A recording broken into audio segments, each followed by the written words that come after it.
Chapter 1, First Encounter. Scott and Dave, two young teenage kids, ride alongside North Bragg Boulevard on a little dirt bike at top speed, maybe 30 miles an hour. The machine's not made for paved roads, but is ideal for a North Carolina sand trail, which runs along the right-of-way. The laughter of the two army brats can be heard above the whining of the motorcycle.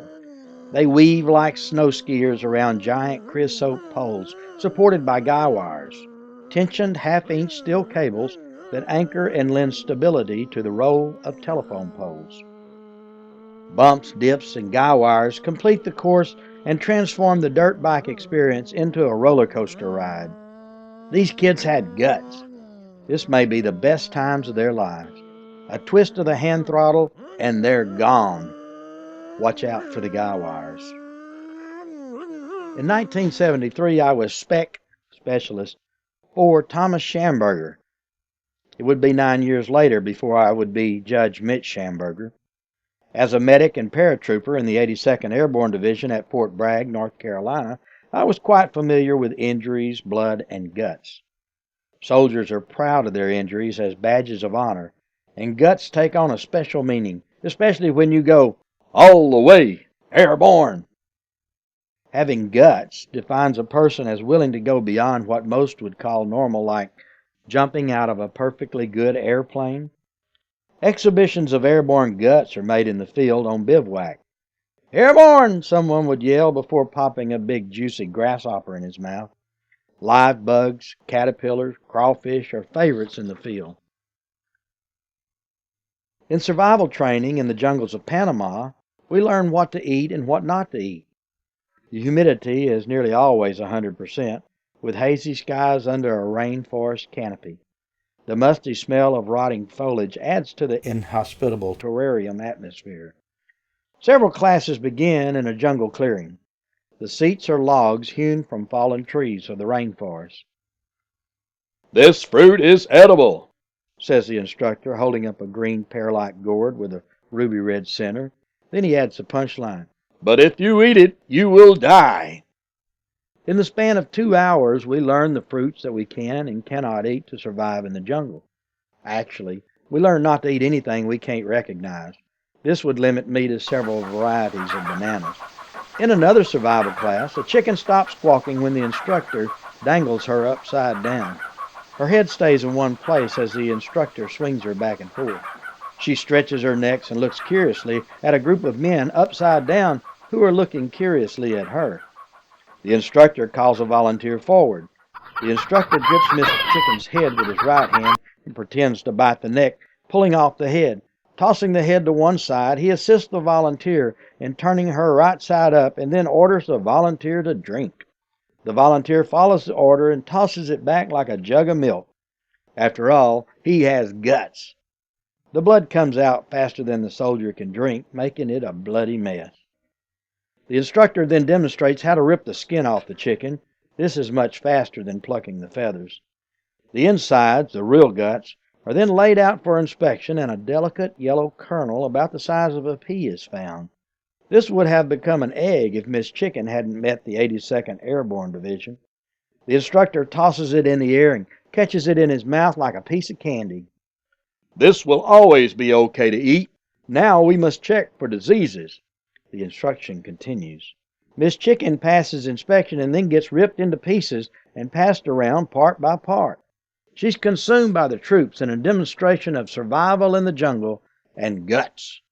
Not everyone is meant to be an airborne ranger, and a few of us don't eat chicken that day. My wife Faye and I lived in a mobile home community close to Fort Bragg. Military or on-post housing is limited, and a mobile home answers the need of many soldiers with limited income. The trailer house is much like one of the thousands that surround military bases across the United States and even around the world. The small trailer park where we lived was pleasant enough. Across the main highway is an evergreen forest of giant pine trees. The mobile home was old but comfortable to a still newlywed couple. Once, while showering together, we felt a shift beneath our feet. A second later, the tub fell through the floor. All of a sudden, we were standing in the bathtub on the ground. We laughed as the water continued to run over us. We celebrated our leather 3rd-year anniversary apart, Faye in the trailer park, and me in Puerto Rico for more adventure training. That summer, Faye's youngest brother came to North Carolina. Tim was 12 years old and curious. He loved to explore the neighborhood and the woods across the highway. One day, as I was watching television and polishing my boots, the front door burst open and a very excited Tim runs in. "2 kids on a motorcycle had a wreck across the street," he says with a puzzled expression. "There's a head lying in the sand, but I don't think it's real." Launching from my chair, I grab the medic aid bag and then head out the door.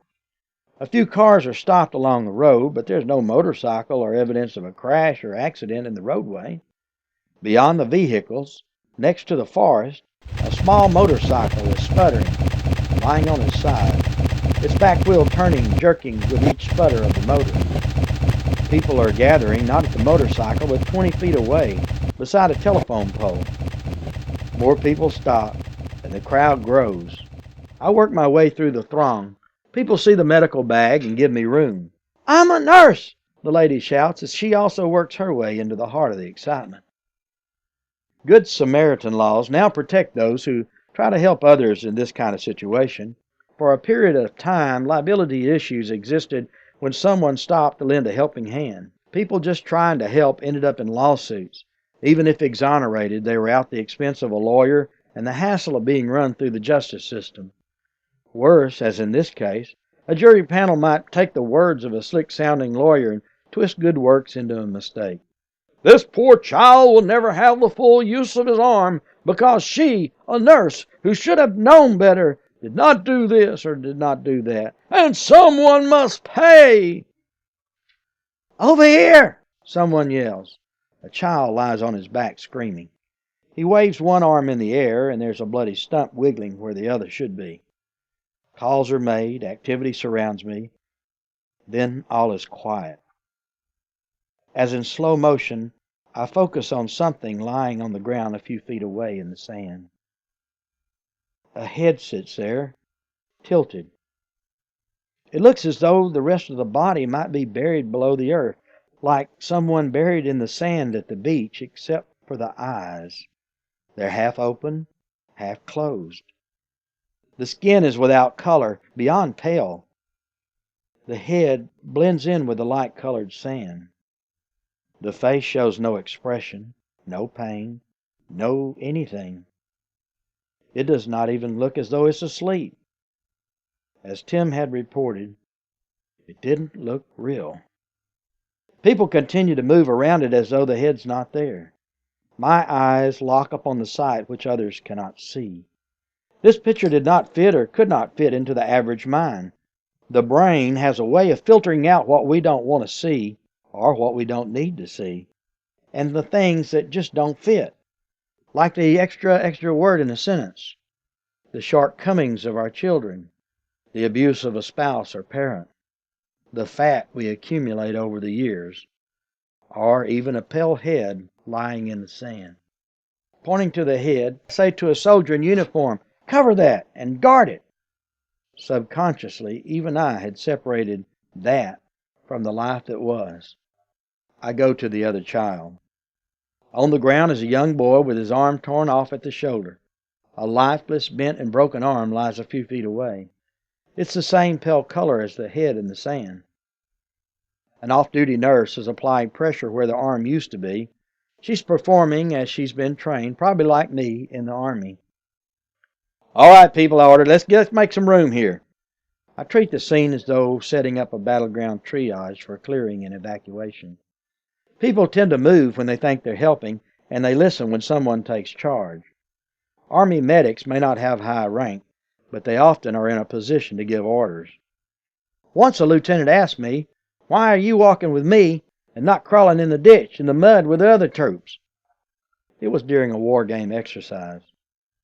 I answered that I didn't want to get dirty. Then I explained that when I go to work, the game is over. What the medic does is for real. In training or in combat, it can be a matter of life and death. People back away, creating a human fence surrounding an oblong ring of cleared ground extending from the motorcycle to the injured child. In the middle of the ring is a headless body. The decapitated body of a teenager lies on its back, facing the sky. The human heart pumps more than a gallon of blood each minute. Unlike most of the other organs of the body, the heart has its own set of neurons and nerves that tell the muscles to contract and pump, even when the signal from the brain is no more. Much of the blood is dedicated to bringing oxygen to the brain through the carotid arteries. With unbridled carotid arteries, the body is drained in seconds. The blood had pumped out faster than the sand could absorb. A dark red clot had formed where the boy's head should have been.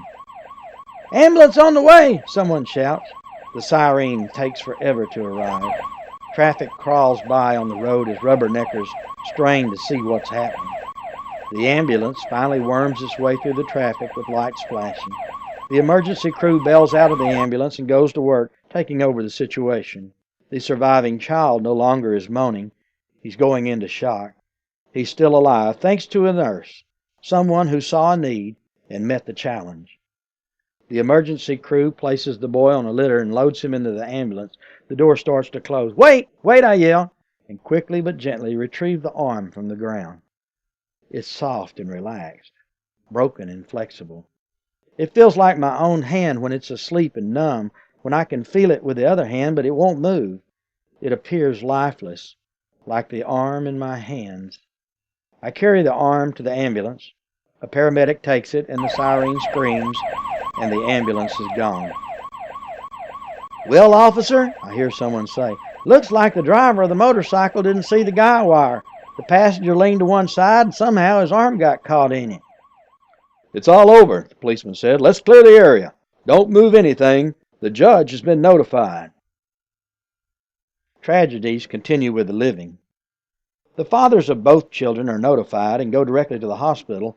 One father paces the halls of the hospital as his son went straight to surgery. "Scott might lose his arm. We're doing the best we can," the doctor says. "What could be worse?" the dad thinks. "My son without his right arm?" He bows his head and begins to pray. The arm is reattached successfully, probably the work of a Vietnam veteran doctor at Womack Army Medical Center. War creates great helicopter pilots and surgeons. Doctors learn the hard way by piecing together broken soldiers in meatball surgery. The other father arrives at the emergency room to discover that his son's not there.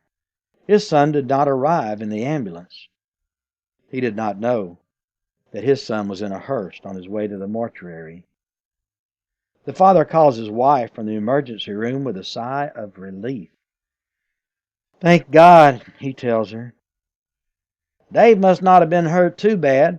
They didn't even bring him to the hospital."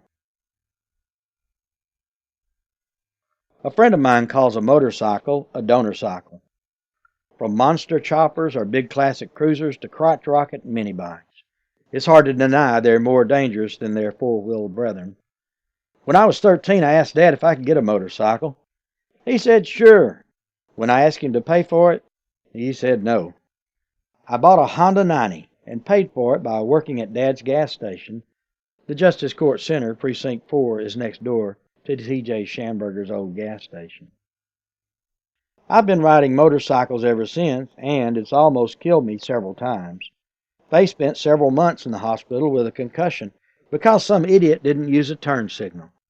Like getting bucked off a horse, we still climb back on. When a motorcycle competes with anything, a drunk driver, car, truck, train, wall, bridge, rubber tread, deer, tree, pig, sharp curve, cow, guide rail, mailbox, telephone pole, pedestrian, guy wire, the biker will lose. Anyone who straddles an engine and drives on two wheels will someday have an accident. The goal is to get away with as little damage as possible. Do not trust any motorist. Drive defensively and always look for an out. Two kids on a motorbike. One moment they're laughing and riding, carefree and indestructible, pushing that cycle to the limit. They had guts.